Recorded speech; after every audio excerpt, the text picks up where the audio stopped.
Frank Sinesse didn't set out to build a viral mac and cheese empire. In fact, not long ago, he and his wife Mary were delivering pizzas at Domino's, grinding through shifts, learning the rhythms of the restaurant industry one order at a time. But when COVID hit, everything changed. Mary lost her job, bills were due, in a moment of uncertainty, they made a bold move, launching a cookie dough business from scratch. That business took off, and soon a random empty space next door sparked a new idea. What if they brought the same energy to something savory? What if they made mac and cheese, but let people build their own? 30 days later, Ronnie's Mac Bar opened its doors and almost immediately went viral, for better and for worse.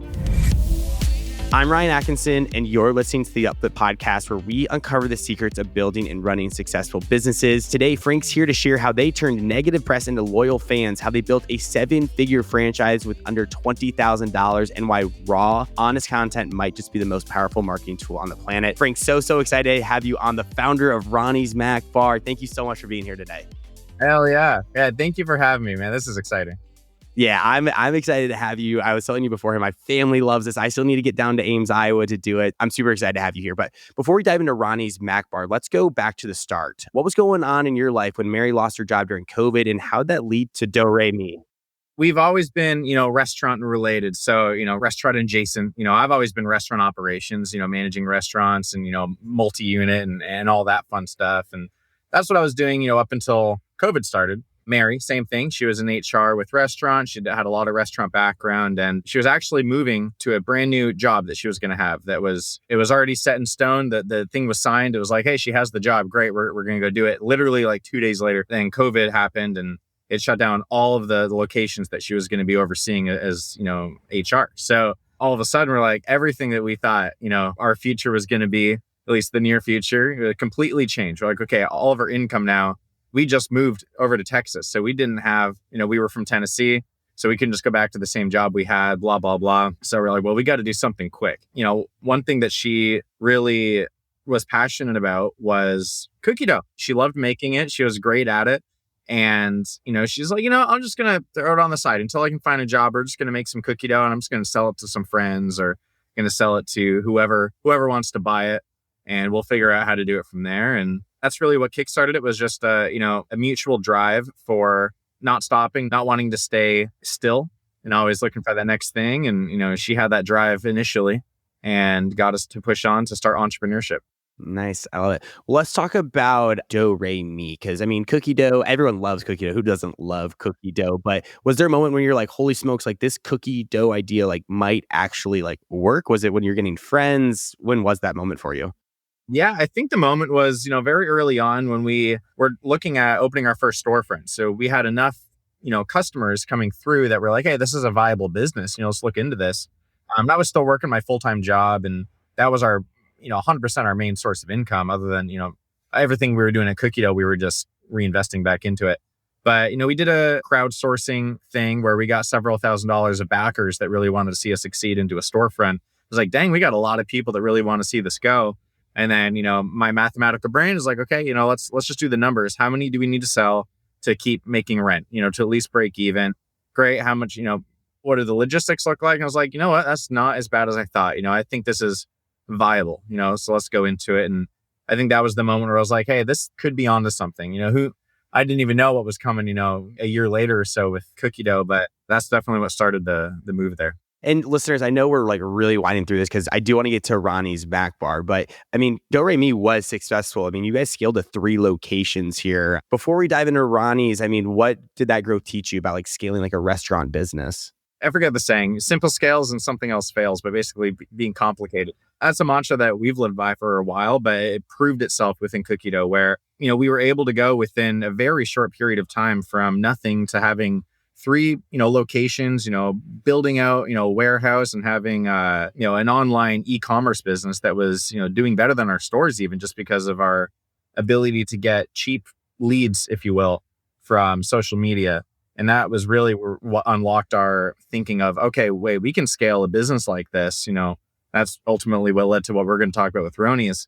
But really, it was just trying to keep things simple and scalable from the very beginning. It was something we definitely wanted to ingrain into any business that we did, especially this one. And it paid off relatively quickly. Yeah, paid off very, very relatively quickly there. Let's put the listeners in your shoes and Mary's shoes because you've got three cookie dough locations running, and then all of a sudden a vacant space opens up next door. I mean, what was that light bulb moment of like, let's do a Mac bar? Yeah, no, it was funny. We were always talking about wanting to do a restaurant. Restaurant just by nature has higher sales. X amount of people get dessert, right? After eating dinner. Everyone eats dinner. Not everyone gets dessert. So we're like, hey, if we can do this at a dessert place, imagine what we could do at a dinner place. And coincidentally, the place beside us was just an empty spot. And we're like, what could we put in there? And after talking with a friend, about something unrelated, he mentioned a business of a friend of his that had mac and cheese there, and it wasn't just a mac and cheese restaurant. I thought it was like fully mac and cheese. Like, genius idea. Wait, we should do like a build your own mac and cheese. It's simple. It's easy. You don't need all the equipment of, most restaurants. So it's a super cheap build out. And we're like, you know what? We could have this up and running in just a couple of weeks. Like all we have to do is wait for the equipment to get here and plug it in. There's nothing else to it.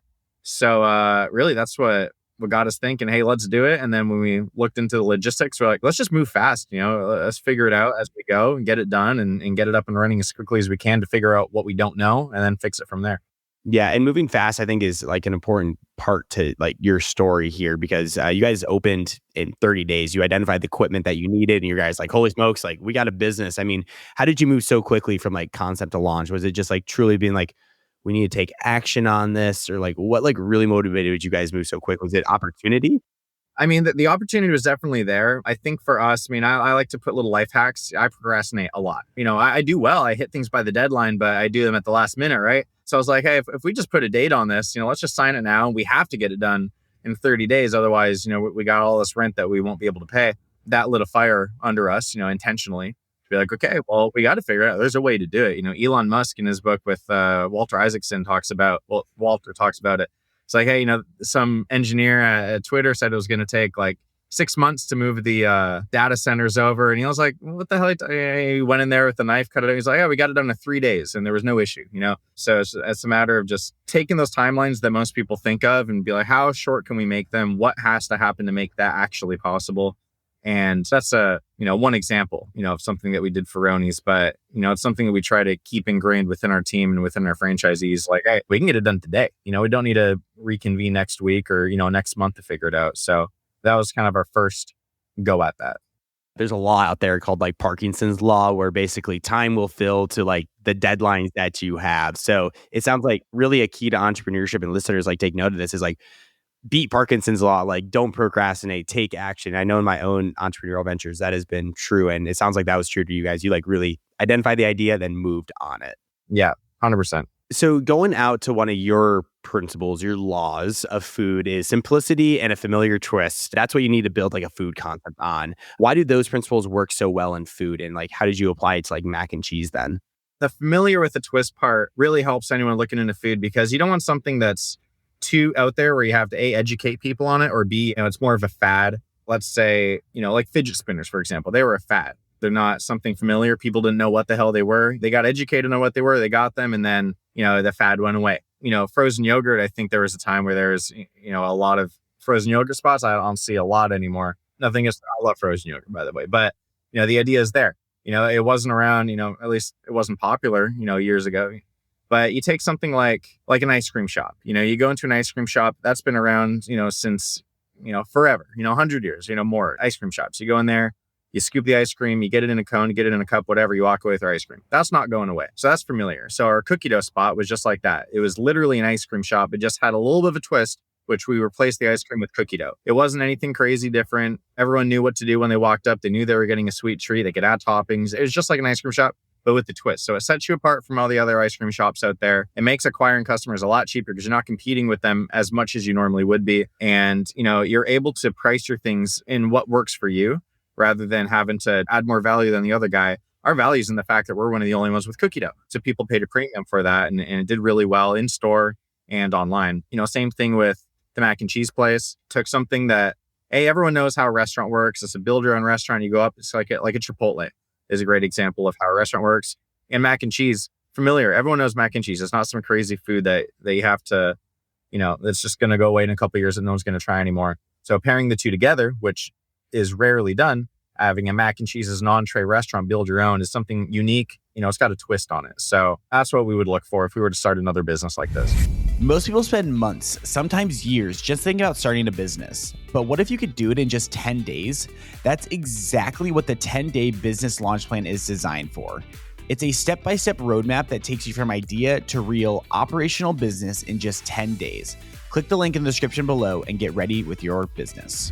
Let's talk about growing. I love the concept of combining something, a staple, mac and cheese, with something unique and like build it, make it your own type of feel to it. Let's talk about growing though, because one of the wildest parts of your stories is how you blew up, because you didn't blow up with a lot of positive press. You actually blew up very negatively. Talk to us. What was that situation like? What exactly happened? Talk to us about that. Yeah, that was the watershed moment for us. And that's a moment I wish every business and entrepreneur gets to go through, because it defined who we are today and made us as great as we are, at least how great I think we are.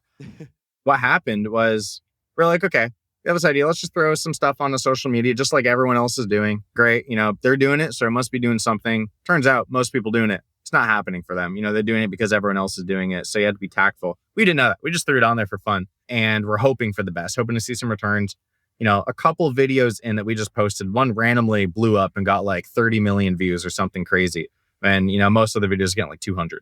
And it was, great to see the number, the engagement, and everyone all of a sudden worldwide knew about our brand. But, all the comments were just like, oh my God, like the chicken looks so dry. This looks gross. They put pineapples on it and just, dogging the concept itself. Look at my baby, and you're saying how terrible of a, people are like, I hope you go out of business. Like, oh, terrible comments, right? And just we could have looked at it from the one way of like, oh my God, like people hate this. This isn't going to go anywhere. No investor's ever going to, go with us. Like it's not worth continuing, the grind to try and make this work if it's just not going to work. But next day, next couple days, there's a huge line going out the door of just, I don't even know how many multiples we did on our sales, just because it was so much. It went from like nothing to everything. So it was great to see. And we're like, okay, there's actually something here. There's, regardless of the hate that we might see in the comment section, just the fact that we got the word out there is what made that difference. And I mean, again, it was free. It was just a video. It wasn't an ad or anything. So just like, wait, this worked. What if we like figured out what made this work? Let's do it again. Let's keep doing it. Even if we're going to get hate comments, great. We got this line. Screw it. We got rent to pay. We're locked on this for a year. Let's make the rest of it. So that's what we did. We tried making it a science. We tried figuring out exactly, okay, what made that video work when maybe others don't do as well. And that can work for any channel that you're trying to get people through, whether it's through ads or if it's through banners outside, whatever. For us, social media is great because it's free. We get paid, honestly, a lot of money just to post on it, which is like a reversal in marketing. So that's really what gave us we can really scale this. Let's just go hard into it and not look at the negative comments as negative, but more so as just a lot of free feedback that companies will pay thousands of dollars to get, that we're just getting naturally on people with no filter online. So we took it. We're like, okay, how do we make it go viral again, but not get all the hate? So, we took a couple of the suggestions, which were pretty valid suggestions, made the brand even better. And now it's very rare to see hate comments on our videos. We get viral videos, usually 2, maybe 3 times a week. We get a viral video on one of the platforms. And, it's usually just positivity, people loving the brand, asking when we're going to open in their town next. So yeah, if you go viral, don't take it super negatively. It's a good learning experience. It is a double-edged sword of going viral because, wow, oh, great, I have 30 million views now. Like, holy smokes, I have 60 million hate comments. That's what it feels like, though. And I know social media, let's dive into that. That's been a huge part of it. And social media is great because, like, truly, it's like free advertising. I mean, you have to obviously invest in the content and everything, but it is free at the end of the day. You're not having to pay for leads or anything. What works for you guys on social media? Don't give away the whole playbook. Maybe if you want to, you can. But yeah, like what works so well on social media? How can another want-to-be entrepreneur emulate that as well? Yeah, for sure. And I'll preface this by saying this worked for us. It worked for us twice. We did this with the cookie dough business and blew that up to a couple 100,000 followers and saw our online sales explode just simply because of social media. Did the same thing again at Roni's Mac Bar. So it's something that we would do over and over again. And I feel with high confidence that it would work at any bit. If we do a landscaping business, it would work.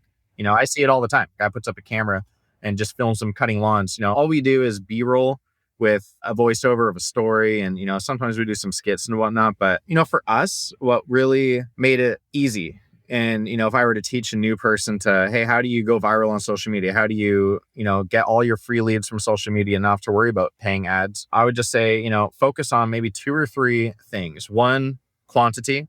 Just go crazy with it, because if you have a shitty video, no one's going to see it. So great. It got 100 views. That's nothing. Great. You learn from it. You do the next one. Oh, that got 200. Oh, why did it do better? Great. Learn from it. Next one got 1,000. Next one gets 10,000. And then all of a sudden you're like, okay, I know what kind of videos resonate with the people it's going to. I think quantity helps you get there a lot faster instead of spending all your time, because at the beginning, you don't know what you're doing. Nobody knows. Because I couldn't even tell you if I went into another business, what's going to resonate with that audience. So just doing a lot of videos, figuring out what works helps you learn a lot faster. Second part of it would be going for, something super repeatable. Something that you can do day in and day out. Like for us with cookie dough and with mac and cheese, it was easy because I would just, strap on a GoPro. Now I've got the Meta glasses, which are cool. They film for me. That's sick. The Meta glasses are cool. They're awesome. But before it was just a GoPro with my, really just a phone on a strap. And I would just film us making the bowls. My face isn't in it, nothing, just silence of me just making the bowls, putting stuff together, put it in the oven. Great. It took a minute to do that. I was going to do it anyways because a customer ordered it. Filmed it, great. And I just sit in the car and I do a quick voiceover of talking about what I'm making, or maybe a story of a customer that came in that day, an interesting story, or just something that's relevant that we think would be interesting for people to hear. That's number 2, super repeatable, easy to do over and over and over again. We don't have to spend a week getting props and picking out stuff. We're not Mr. Beast. That's not what we're here for, right? So that'd be number 2 for us. And then, number 3, I would say just watch your metrics on the videos. You see, hey, everyone dropped off at this point. I need to heighten this point at the next time in the video. Or, 5% of people made it to the end. Okay, how do I get that to 10? How do I get it to 20? And you start learning how to tell a story, how to keep people engaged and not scrolling away from your video. And that just comes with, I could do a whole hour on how to do that. But it's just something that we learned from the repetition of what worked and what didn't. Yeah, I feel like that's a great point. So listeners, replay that and take notes on that. I think that was very good there. Something that I think is really interesting in your strategy is like you've shown a lot of behind the scenes struggles. Why do you think like that does so much better than like polished content? Should people have that in their content playbook from like day one, those behind the scenes struggles? 100%. It makes it easy. You've already got content, just talk about that, put it out there. You don't need to come up with, a new thing every day. Just talk about what happened before. B, it resonates with people. People like listening to a person. They don't like the worst kind of videos you can do are the ones saying, hey, this is my product. We're selling it, blah, blah, blah. Your friends aren't going to watch that. It's boring. And I see it 9 times out of 10 for businesses that are on social media. They do boring, stupid stuff like that. I'm like screaming at them, like, don't do that. Nobody cares. But if you're like just telling about it, like they think you're an employee. They're just like, hey, let me hear about this employee's story of something that happened today. Maybe the power went out, or for us, we've talked a lot about, the viral videos that we've had or issues, or, if we messed up an order, oh God, you normally don't want to talk about imperfections of a business, but if they hear someone, oh my God, I messed up this order.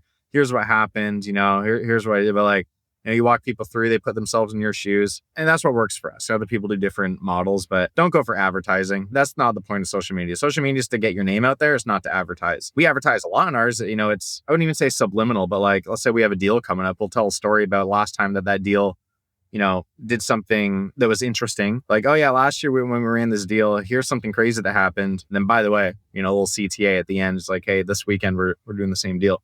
So you can definitely utilize it. But I think the best thing that you can do is just find a video that works. Gary Vee talks it. And if anyone knows Gary Vee, take that video that works and then just, push it out in different channels, put some money behind it if you want. And that's a great, great asset source for an ad that is just, it's so powerful because you're going to get such a low cost per watch and per click that you're just amplifying what already works. People know about you and it's just authentic stuff. People don't think they're getting sold to. They just think they're hearing a cool story. They resonate with the person. It's a lot more likely they're going to follow that. That's the only reason I think that a lot of places get followers is they like the people. So, having a person there that they like resonate with and really like is a reason to follow it, and is a reason why a lot of people get some pretty big brand deals. I hear a lot about famous celebrities that launch a brand of something that we have a plethora of in any store, a tequila brand or a soap, if you will. And all of a sudden they sell out, millions of dollars just because they have a following behind them that wants their thing. So hope that answers the question. Yeah, no, it definitely does. I feel like the raw content, even just in my own posting on like LinkedIn and stuff, it's always like the struggles where people like resonate with it so much more. It makes you like a human. It's like, oh, this is an actual person, and you feel like you can just resonate with it so much more. Yeah, 100%. I think that's the key to it, getting people wanting to listen to it. Really last part of this podcast here is about scaling and like franchising, because obviously, you guys are franchising all over the place. You're down in the Waco area. My family just had food in Ames, Iowa, so you guys are nationwide at this point. How are you guys like working with franchisees when it comes to like marketing something like this? Are they following the same social media playbook, or like how does that really work? Yeah, so our marketing approach has, adopted over time, but when it came to franchising, we really wanted to make sure that they felt supported by us, and that, marketing, which is something that we do super well compared to a lot of other brands, in my opinion, was something that we could still offer them at the local level. So being able to have our expertise given to them in the sense that we actually on our payroll, like we hire a local marketing rep that will, help run their social media, help run ad campaigns, or, whatever they want to do marketing wise, that they make the graphics, they do the copy for them. Like basically it's an in-house marketing person they get for free just because we know the stuff. They don't need to relearn it. If they want to do anything in addition to that, we're there to help them the whole way and be like, all right, you want to do this event? Hey, we're going to help you execute to the best of our ability. A lot of them do use social media too. We've got one of our stores over in Cape Girardeau. She's getting hundreds of thousands of views on her own videos just by doing our same style. She films herself making the bowls. She's a franchisee of ours, and talks about the day that she had or the bowl she's making, and people love it. It's great. And, I'd love to see a lot of our stores doing that stuff and, getting their own local followers through social media in the same regard. Nice. Yeah, I love it. I feel like having that playbook there for franchisees, because obviously you guys have had so much success, is so vital as you guys continue to grow. It's like, have that playbook of, hey, you want to go viral, you want to get people in your stores. This is how I feel you guys have built it out very nice. They know all the secrets. Trust me. We'll sit down and be like, all right, do this. Like it's a science. Like you can't fail if you follow this. And that's what we try to, give as value to our franchisees, that they don't need to go out and learn life experience and all that. It's like follow the checklist and, you should be golden. I love it. That's so good. And then also, like, speaking of like viral marketing, you also teach viral marketing at the Upflip Academy. So listeners, definitely go check that out. I mean, to you, like, what's the biggest myth people believe, like, when it is about going viral?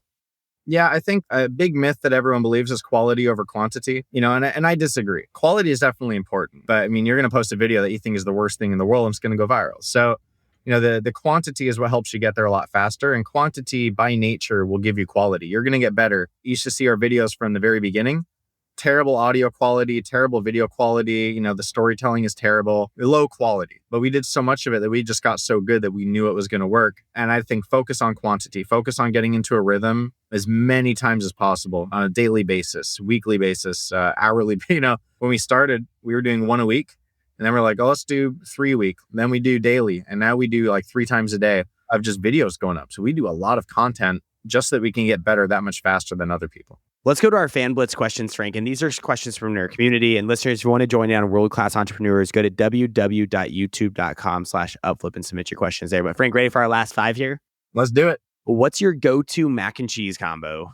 I would say Gouda cheese with onions, pineapples, and probably a good barbecue sauce on top. So good. Sounds really good. What's the worst topping someone's ordered? Worst topping someone's ordered. I know people have asked for sardines, anchovies. Someone came in with escargot once, asking if we weren't able to put it on, health department wise, but I'd say those are in the top for sure. Oh man, that sounds brutal. One creator or brand that inspires your content style? I mean, there's 2 guys that come to mind, Milad and Dylan LeMay. They're the ones that, I was like, oh my God, like I love their style. I love what they do. And, we've talked with both of them, chat a little bit and, talking about different collabs that we might do and stuff we haven't done yet. But, definitely big influences of mine to start our style. There's a lot of YouTube guys. I mean, the Upflip channel is awesome. I love Alex Hermosi. He's got a lot of cool stuff on how to scale brands, and kind of using all these people as like internet mentors when I didn't have a mentor near me to teach me how to do all this was really helpful. Really good. Biggest difference between managing a restaurant and owning one? Ooh, that's a great question. So I managed restaurants for many, many years before I became an owner. And I thought owning was going to be a lot of the same stuff. You got to run food costs, got to run labor. There's a lot of stuff that you don't really think about that happens on the back end, which comes, mostly in the form of funding, capital, reserves, cash flow. Before I was looking at profit, I'd look at a P&L as the manager of a restaurant, but a lot of times that profit number is skewed the way that things are looking in the books. And anyone that owns a place knows how that goes. It's more so, let's say you got loans that are going on in the back end that might not hit the profit, but they get taken out of profit, et cetera. So knowing that going into owning a restaurant, you're going to have to learn how to, run your numbers in a totally new sense. You're going to have to learn how to work with vendors that haven't already been picked out for you. And the best part of it is a lot of people, that's too much for them and they don't do it. And you're just going to be one step ahead of everyone else that fell off at that point. So if you can do that and it's not as hard as you think, it's just hard in your mind, there's no reason you couldn't grow any brand. Sweet. Last question for you then. Favorite book when it comes to entrepreneurship that everyone should read? Yeah, I think I've read a lot of books. The only one that stuck with me time and time again that I'm like, okay, if I just apply these principles, it'll make our business succeed. If I don't, then it won't succeed. I think it's called The E-Myth Revisited with an updated version. And all it talks about is scaling. Whether or not you want to have one location or you want to have 1 million locations, everything in that book is applicable. And it all comes down to simplicity, making it so that you can spend less time on the business. It's a cliche to say, but less time in the business, more time on it. But the thing that I don't think a lot of people fully understand until they read that is like, when you say on your, like if you're not working in the business, you can go out and you can, make those extra calls to get some extra sales. But let's say you get someone to do that. Great. You can find more people to do that and that'll grow. Great. Now you've got more time to find someone to do that for you. Then you can go out and, always leveling yourself up to automating the business underneath you so that you can spend more time on finding new ways to push it. And it's scary at first. But the moment you let go of control of one location because you have a solid checklist in place, your life will change. It's a great feeling. Nice. Well, Frank, thank you so much for joining us today. If someone's like, oh my gosh, I need to learn more about the franchise opportunities with them, where can they do so and learn more about you? Yeah, just hop on our website. There's a big button on there that says franchising and goes over what we offer as a franchisor. And I think what we have to offer right now is really cool. This year, we're doing some special promos. I wouldn't even call it promos, but we have a lot of extra value that we're trying to give to our franchisees. There are certain areas and things that we want to expand into. So yeah, definitely apply online, see what we have to offer. And if you want to start a business and already have the blueprint figured out for you on how to scale, then I think we'd be a great place to look into. Listeners, that was an amazing episode with Frank. 3 quick takeaways for you. Number 1, move fast. For your entrepreneurship journey, once you have the idea, move and move fast. Number 2, the key in the restaurant industry is combining 2 things to make something unique. Combine macaroni with Chipotle ordering system. That's getting you a unique thing. Number 3, the viral formula. I would encourage you guys to go back and re-listen to this. It was so good. Quantity over quality. Make it repeatable, and then watch the metrics, and then you're going to be going viral. Amazing episode with Frank. If you guys got any value from this episode, make sure to like and make sure you subscribe to wherever you get your podcast. It helps us get more amazing guests like Frank onto the show. We'll see you next Monday. Frank, thank you so much for your time today. Of course. Thanks a lot, Ryan.